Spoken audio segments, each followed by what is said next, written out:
Hello, welcome back to a hardware unboxed behind the scenes video. This is number 2 of our look into some of the gear that we use for filming hardware unboxed videos. The previous video you would have seen is on the Blackmagic Pocket Cinema camera. Just finished talking about that. So hopefully you guys learn a lot about some of the cameras and the reasons why I chose this particular camera and the things that I like about it. But in this video, I'm going to be talking about something else that is crucial to the pipeline that I mentioned a little bit before, and that is the Speedbooster, the adapter that takes the micro four thirds lens mount, bit of a mouthful that one, micro four thirds lens mount, and adapts it into the Canon EF mount so that you can use a much wider variety of lenses, often which can be cheaper or deliver better optical quality or just do things that are not available with micro four thirds native lenses. So I'm going to be talking a little bit about that because I've recently discovered a few things about these adapters that really haven't been discussed a lot about around the internet. So maybe it would be beneficial to make this video public at some point, I'm not sure. But yeah, just wanted to talk about this comparison. So I have two speed boosters. I have this one, this is the Viltrox EF M2 0.7 times speed booster. And on my camera right now, which you can probably tell is the better of the two options, is the Metabones Speed Booster Ultra, I believe it's called, 0.7 times. So this again is an EF micro four thirds lens adapter and speed booster. So I'll talk a little bit about this. They're not, these devices are not just adapters. They don't just take the lens and slap it onto micro four thirds lens mount and simply pass through the data from the lens or pass through the optics. What they also do is they speed boost, which is why they're called speed boosters, in that they basically let in more light than you would normally get from a direct adapter and sort of make better use of the sort of optic quality that these lenses are built for. So the reason why this is key is that, so normally if you adapted an APS-C lens onto a micro four thirds sensor, you would lose a lot of the field of view because an APS-C lens is built for a larger sensor. So basically when you send the optics down onto the sensor, you would essentially be projecting it onto a larger sensor area than the micro four thirds lens. So it would appear to be cropped in and you would lose some of the light gathering ability because essentially light is just being wasted. It's not hitting the sensor. So what these speed boosters does is when you see this 0.7 times X written on them, essentially that means that it's taking what would normally be a 1x field of view and expanding it so that, you can use a wider field of view. All of the light from the lens ends up hitting the actual sensor rather than getting wasted around it. It's not a great explanation of a speed booster. You could probably watch a video explaining exactly how the optics works in this, but the essential thing is that it allows more light through to the sensor and allows a better field of view simply by, it's sort of the opposite of a teleconverter, sort of shrinking down the light potential from the lens into and onto the micro four thirds sensor. So that is what this does. And yeah, so the advantages of getting one of these lenses, as I mentioned, is that you can adapt the Canon lenses on, which are cheaper. And one of the super popular ones here is this Sigma 18 to 35 f1.8. If you were trying to find a micro four thirds lens that does this, they really don't exist. The key, you can get lenses that go down to f1.8, which on the micro four thirds lens with micro four thirds sensor with the adapter is equivalent of like f1.2, f1.3. You can find f1.4 prime lenses, and Panasonic is coming out with a zoom lens that can do f1.7 natively. But you know, right now, as it stands before that lens is released, you don't have this sort of zoom range ability that the Sigma lens has at f1.8, which is wide open and gives you a really nice depth of field when you're using it down at that range. So the reason why a lot of people buy these adapters is so that they can use lenses like this, and this one is particularly popular with people. So that combination, buying one of these facilitates you to use lenses like this. You can also use just your regular Canon prime lenses. This is a 50mm f1.8. Again, this translates to f1.3 when looking at this, when it's converted down to micro four thirds. So this lens is like $200 or something, and they're pretty cheap to get this particular lens. If you already have the speed booster, then buying one of these is much cheaper than buying an equivalent Panasonic native lens or micro four thirds native lens that can do 50mm at like f1.4. So that's a lot of, again, the reason why people buy speed boosters, and the optic quality out of this lens is quite good and gives a different field of view than the 35 maximum that this has. So This is the main lens that I use for all of the B-roll and A-roll. So the B-roll, it's nice to have the zoom functionality. It allows me to frame it a little bit differently, get different depths of fields and fields of view by changing it from 18 to 35. And I film the A-roll on the 18 on this. So that's a little bit about the lens. Now, the Viltrox adapter and the Metabones adapter are two different adapters. This one costs $200 US or maybe $150 US. These are very cheap. So this is sort of the budget option if you want to get a speed booster and you want the 0.7 times adapting functionality, and you want, basically just an easy way to get your Canon lenses onto your Micro Four Thirds mounts. You probably will have considered the Viltrox adapter because it's so cheap. On the other hand, the Metabones adapter, which is actually on the camera here, essentially provides the same specifications. It has the 0.7 times speed boosting functionality. It adapts Micro Four Thirds to Canon EF mount, but it costs $650 US. And initially when this Viltrox adapter came out, there was a lot of discussion about, is this as good as the Metabones speed booster?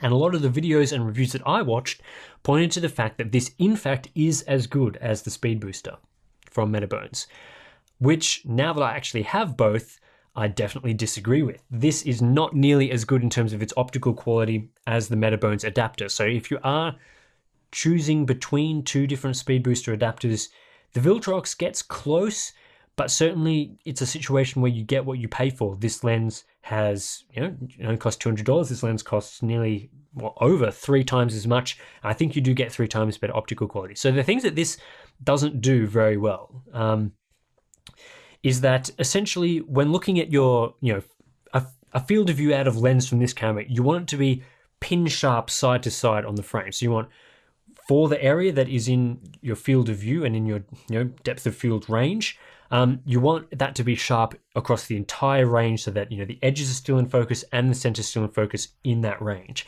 And what this adapter does is that it has some really weird aberration effects on the edges of the frame in the area that is supposed to be razor sharp.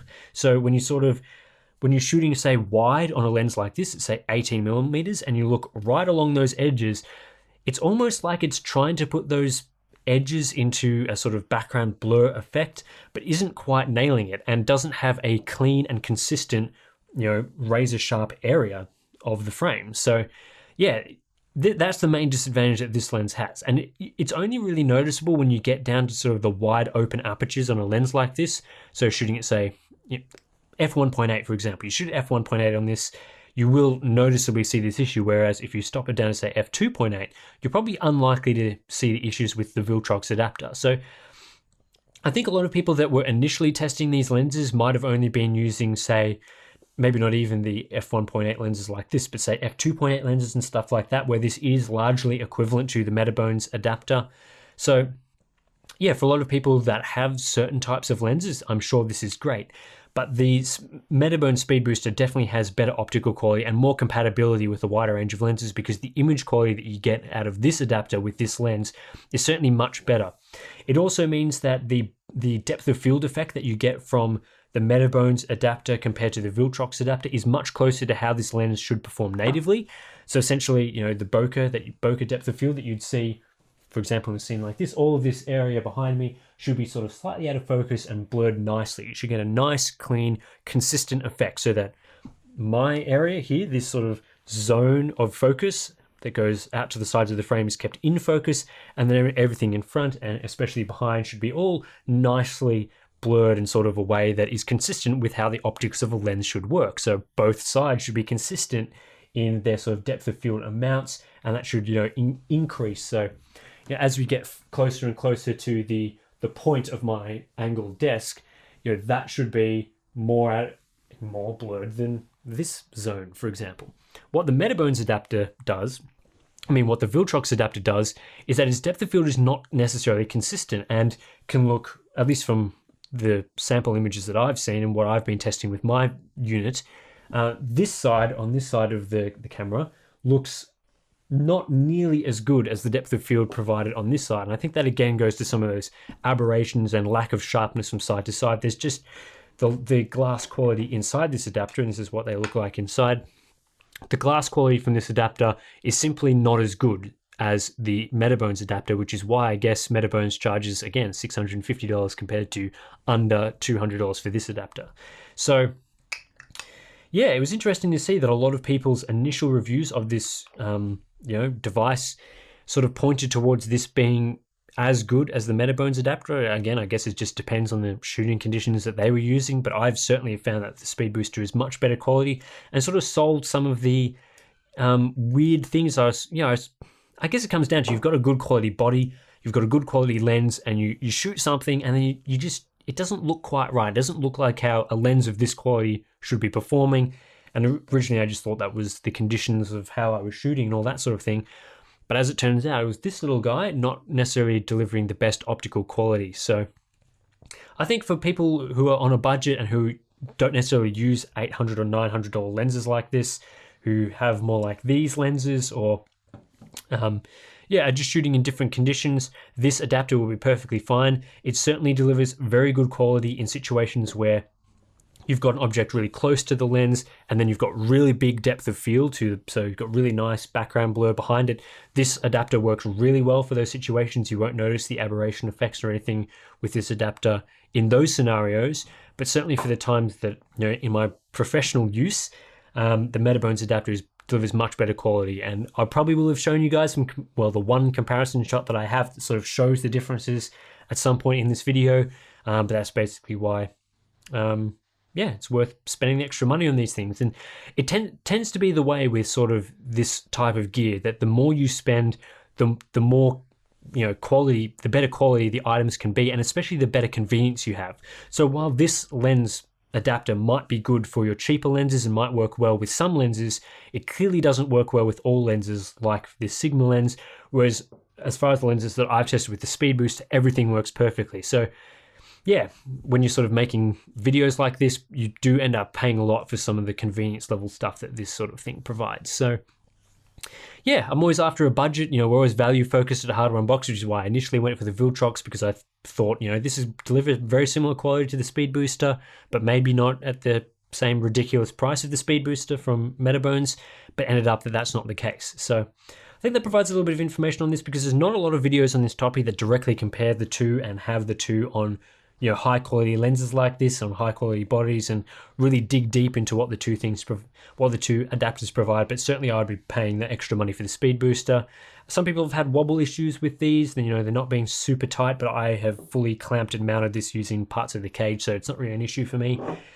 And yeah, so that's a little bit look at Speedboosters. It's probably a niche thing for you guys that are interested in gear, but again, it just sort of goes into how we test these things and how some people that do reviews maybe need to look at how they do reviews so that I don't end up buying things that aren't as good. So that's it for this one. I'm talking about Speedboosters because, sort of found out about this one recently and sort of been a sort of look into, we want to upgrade every single part of the production pipeline to make the quality as good as possible.